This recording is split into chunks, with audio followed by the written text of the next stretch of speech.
সারা বিশ্বের আনাচে কানাচে প্রতিটি দেশে, প্রতিটি জেলায়, প্রতিটি গ্রামে, পাড়া মহল্লায় এই খেলাটা হয়।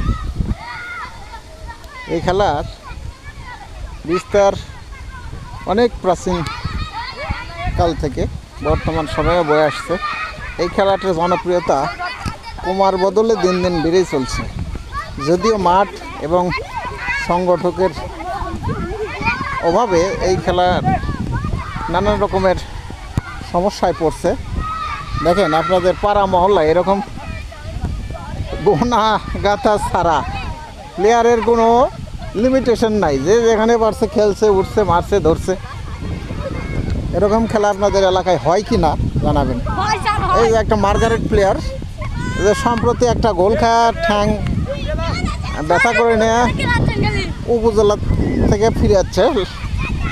আর এই যে একটা, এটাকে একটা প্লেয়ার বলা হয়, সে বলাটা আমি ভিডিওতে বলতে পারছি না।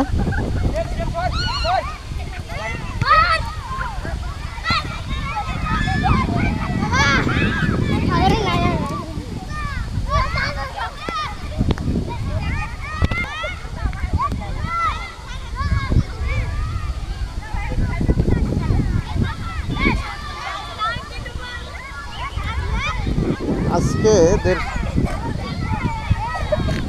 খেলার সুযোগ দেওয়া হয়েছে। আজকে অনেক দিন পর আবহাওয়াটা একটু ঠান্ডা আছে, তাই ছেলেপেলে একটু দেখেন কেমন বাতাস, আকাশে এতটা রোদ নেই, একটু মেঘলা মেঘলা ভাব আর বাতাস, সুন্দর বাতাস। কারোর শরীর ঘামবে না। অনেক দিন ধরে তীব্র গরমে বের হওয়া যাচ্ছিল না, মাঠে খেলা তো দূরের কথা, মাঠ দিয়ে হেঁটে যাওয়া যাচ্ছিল না। অনেকদিন পর আজকে এরা সুযোগ পাইছে, সুযোগটা কাজে লাগাচ্ছে। দেখেন 11-22 জন দুই দলে থাকার কথা, সেখানে প্রায় 30-40 জনের মতো।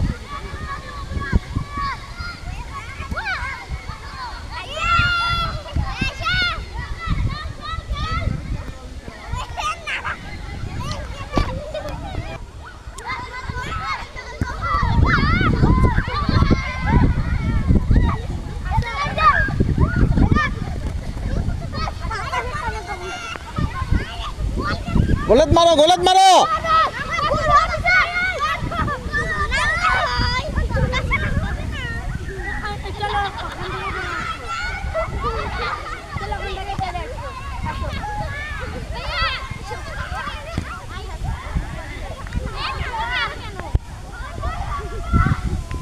এ